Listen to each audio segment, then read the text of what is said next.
बिस्मिल्लाहिर्रहमानिर्रहीम, अस्सलाम वालेकुम। महमूद साहब तशरीफ़ फरमा है और वो पहले के तरीके से आज भी फैज़ के ऊपर अपनी गुफ्तगू जारी रखेंगे। और आप इसके पहले 2 हिस्से सुन चुके हैं, फिर जिसमें महमूद साहब ने जिक्र किया फैज़ अहमद साहब का, आपकी बचपन का, उनकी जवानी का, उनके नूफ़ान शबाब का, उनके जवानी के क़िस्सों का, और फिर आप आए उनकी फ़ौज की ज़िंदगी के ऊपर, पिंडी साजिश केस के ऊपर, उसके कई वाक़यात इसमें जिक्र किए गए। आज ये तीसरा और आखिरी हिस्सा है और मैं चाहूँगा महमूद साहब कि आज आप हमें बताइए कि फैज़ साहब के बारे में लोगों ने क्या लिखा, और ख़ुद फैज़ साहब ने अगर अपने बारे में कोई लिखा हो तो वो बताइए इस हिस्से में। बिस्मिल्लाहिर्रहमानिर्रहीम। सबसे पहले तो ये बताऊंगा कि शायद 3 के बाद एक किस्सा और चले। तो साहब एक रेडियो के आला अहदेदार थे, आगा नासिर। ठीक है। रेडियो से टेलीविज़न में गए और नेव टेक में और बड़े आला अहदों पर रहे। जी जी, बहुत मशहूर है। तो उनकी एक किताब है गुमशुदा लोग, उसमें उन्होंने, अच्छा उनकी एक किताब और है, वो सिर्फ फैज़ पर है, हम जीते जी मसरूफ़ रहे। हम जीते जी मसरूफ़ रहे। और फैज़ साहब में लिखते हैं कि एक आप किसी ने उनसे पूछा है कि अखबारात आपके खिलाफ बेसरुपा और तहज़ीक आमेज़ तहरीर शाये करते हैं, आप उनकी तरदीद क्यों नहीं करते?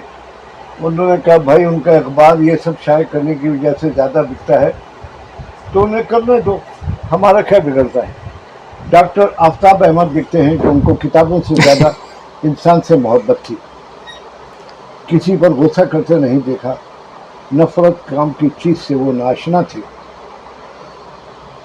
हंसते खेलते लोगों में बैठकर वो वाकई खुश रहते, वो बहुत कम अफसरदा या मगमूम नज़र आते। वो बहुत प्राइवेट किस्म के आदमी थे, ज़ाती दुख वो खुद झेलते, बर्दाश्त और सब्र सुकून उनकी तबीयत का खासा था। अपनी अफसरदा दिल से वो अंजुमन को अफसरदा नहीं करते। आगा नासिर ने एक मरतबा इनको नहायत अफसरदा और खामोश और पत्थर की तरह खामोश देखा। फिर वो होटल में अपने कमरे में चले गए। कुछ देर बाद उन्होंने कहा भाई मुझे कुछ मशरूब मंगा दें। इस अरसे में कोई मुशायरा था, मुशायरे का मंदूब आ गया था उनको लेने के लिए, तो वो बाहर आए और उनसे कहा गया कि मुशायरे में जाना है। तो उन्होंने कहा हाँ भाई मुशायरे में तो जाना ही है।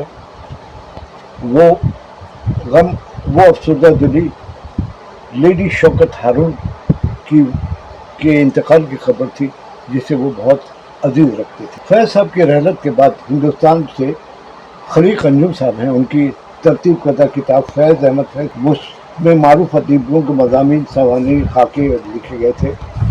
मालिक कराम भी मशहूर अदीब थे, बाद में सुना है कि वो मुसलमान हो गए थे और अब्दुल मालिक को नाम रखा गया। वो कहते हैं कि मैंने 30 बरस के ताल्लुकात में उन्होंने किसी से दुरुस्त कलामी तो कुजा सख्त कलामी करते नहीं देखा। हमेशा उनके लबों पर मुस्कुराहट खिलती रहती थी। किसी ने नागवार बात की तो उन्होंने मुस्कुरा के टाल दिया और कोई और मौजू छेड़ दिया। वो मज़ीद लिखते हैं उनकी शायरी में कम्युनलिज्म का कोई अक्स नहीं मिलता। यहाँ 2 चीज़ें, हुस्न इश्क की वारदात ज़ेर दस्तों और दूसरे ज़ेर दस्तों और कमज़ोरों से हमदर्दी। उनकी ज़ुबान इतनी सादा दिलकश और दिलनशी है कि वो अपनी ज़िंदगी में एक रिवाज बन गए। उनके मुतअद्दिद अशार अपनी बरजस्तगी के बायस ज़रबुल नस्ल का दर्जा बन गए। ऐसे सब फैज़ साहब की मुस्कुराहट और सुखनी का तो कई लोगों ने, और उनकी तंबाकू नोशी का अहवाल तो लिखा है। एक और शौक़ भी था उनका था जिस पर बहुत उन्होंने लिखा, वो उनकी बादानोशी का था। अच्छा, मशरूब मगरिब। हाँ, आगा नासिर ने, लेकिन उनकी बेतहाशा हंसी का तस्करा सिर्फ एक बार आगा नासिर ने किया है। वो ये कहते हैं कि एक मरतबा आगा नासिर के घर उनका फ़ोन आया, तो आगा नासिर के बेटे ने उठाया, जिसका फ़ोन उस वक्त 10-12 साल होगी। उसने रिसीवर हाथ पे पकड़ कर जोर से आवाज़ लगाई, अभी फैज़ अंकल फैज़ का फ़ोन आया है। जब उन्होंने आगा नासिर ने रिसीवर हाथ पे दिया तो वो बहुत बेतहाशा हंस रहे थे कि भाई फैज़ अंकल फैज़ तो कमाल की इस तरह है। हाँ, फैज़ साहब कभी कभी ये भी ऐसा तस्करा कर देते थे जिससे महफिल ज़ाफ़रान ज़ार हो जाती। पतरस साहब के पतरस बुखारी के बेटे यानी ज़ैद बुखारी के भतीजे हारून बुखारी ने एक लतीफ़ा फुसफुसा सा लतीफ़ा सुनाया। ये शदीद गैर मियारी लतीफ़ा था। अच्छा, और मतलब कसीफा रहा होगा। हाँ, नहीं कसीफा भी नहीं, ये फुसफुसा जो है हाँ, ये मेरा ख्याल है शायद गैर मियारी लतीफ़ों के लिए ही सही। ज़्यादातर रह गया है। चलिए और इसी निस्बत से इनायत अली खान का शेर है कि मैं बास के फुसफुसे लतीफ़े पे खूब हंसा, मैं बास के फुसफुसे लतीफ़े पे खूब हंसा, लगा गया उसे बटर मजाक मजाक में उनकी एक पड़े रहे फिर उनके घर मजाक में। ये लगा दिया उसे बटर मजाक में। तो हारून बुखारी साहब का लतीफ़ा एक हाथी और चूहे का लतीफ़ा था, जिसमें चूहा कहता था उम्र तो मेरी भी इतनी है लेकिन बहुत कमज़ोर रहा हूँ, सेहत कमज़ोर हूँ। उन्होंने ऐसा सुनाया जिसको किसी को भी हंसी नहीं आई। फैज़ साहब की आंखों में शरारत की चौंक पैदा हुई और उन्होंने कहा कि भाई, हारून बुखारी की तरफ देखते हुए कहा, भाई है तो ये भी बुखारी पर इनकी सेहत कमज़ोर है। ज़ाहिर है बुखारी उनके हवाले से है। क्या हम उनके बारे में उनकी अहलिया फैज़ की बयान करता रवायत देखते हैं। बाज़ लोग बेगम फैज़ कहती हैं कि बाज़ दोस्त मुझसे सवाल करते हैं कि तुमने फैज़ को कभी गुस्से के आलम में देखा, इसलिए कि फैज़ साहब नर्म मिजाजी के लिए, वो कहती है कि फैज़ साहब अपनी नर्म मिजाजी के लिए मशहूर है और हर शख्स को मालूम है कि उससे उन्हें गुस्सा कभी नहीं आता। अपने दोस्तों को यकीन दिलाना चाहती हूँ कि घरेलू ज़िंदगी में भी उन्होंने कभी किसी आबगिने को ठोस नहीं पहुँचाई। सुल्ताना महर को एक इंटरव्यू में कहते हैं कि इस सिलसिले में हमेशा गैर मुतमईन रहना चाहिए। यहाँ कोई हद ही नहीं है जहाँ पहुँचकर इंसान मुतमईन हो जाए। आगा नासिर अपनी किताब हम जीते जिए मसरूफ़ रहे में लिखते हैं कि वो बेहद नर्म, खूब, मध्यम और ठंडे मिजाज के आदमी थे, मगर उसके बावजूद इनकी शख्सियत का रोब कायम रहता। उनसे बात करते हुए खौफ आता था। वो अपने ज़माने के दूसरे शायरों से बहुत मुख्तलिफ थे। उनकी शख्सियत के दिल के गिर्द एक हाला महसूस होता। वो किसी महफिल में आ जाते तो उनके दाखिल होते ही ऐसा लगता है जैसे कमरा रोशनी से मामूर हो गया। इस कैफियत को लफ्ज़ों में बयान करना मुश्किल है। फैज़ साहब शेर गोई को इश्क और समाजी व सियासी सरगर्मियों को काम कहा करते थे। सही। आगा नासिर ने 1955 में जब जेल से रहा हुए फैज़ साहब, तो उनकी एक शाम का जिक्र किया है जिसमें उन्होंने बातें तो कम की, हाँ, लेकिन अपने शेर काफ़ी सुनाए।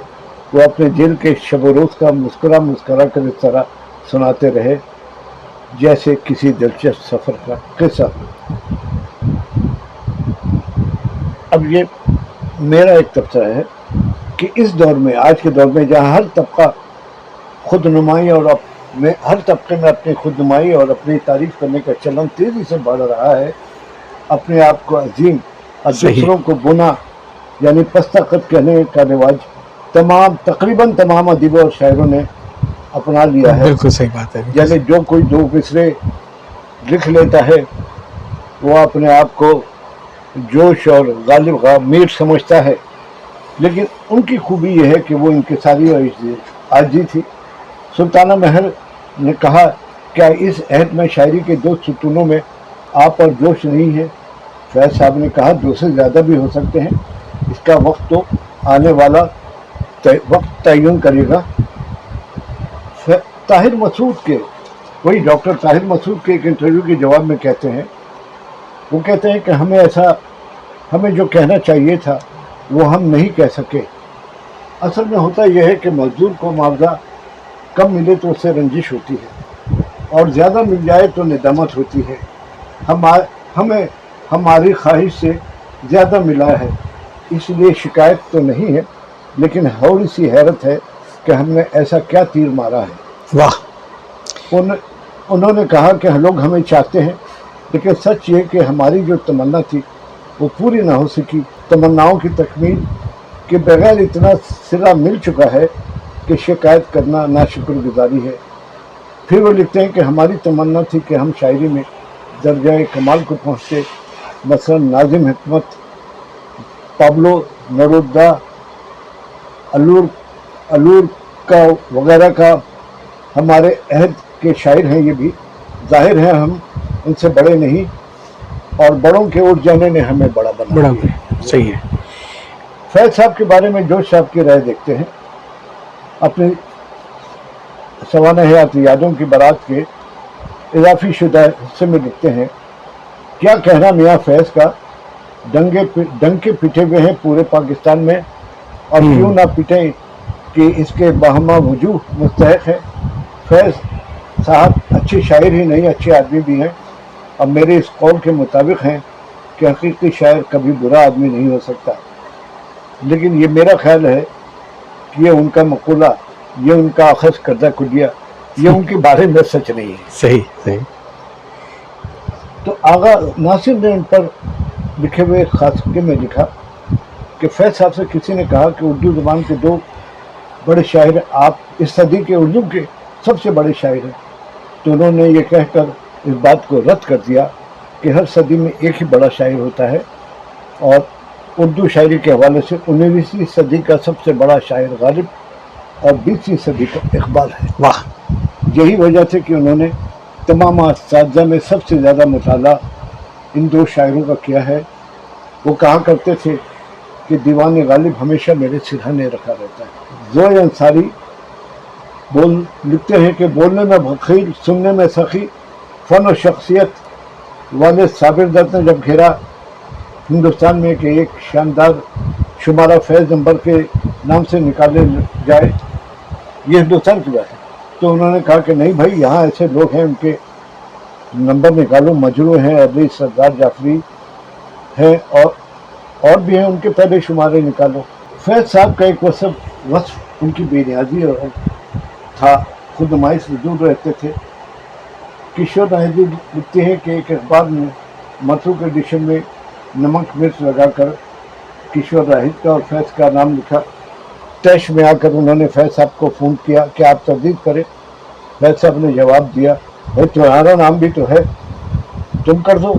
بھائی ہم اس اخبار کی اس طرح کی بات پر کوئی تبصرہ نہیں کرتے. اس کی تائید طاہر مسعود کے ایک انٹرویو کے دوران سوال و جواب سے ہوتی ہے. انہوں نے پوچھا کہ آپ کے سیاسی نظریے کی وجہ سے ملک میں ایک طبقہ آپ کا شدید مخالف رہا. اور انشاءاللہ جلد ہی کتابیں جو میں نے پڑھی کے سلسلے میں آپ کو کسی اچھے اور مصنف یا شاعر یا ادیب یا سیاستدان کو لے کر آئیں گے. یاد چاہتا ہوں. اللہ حافظ.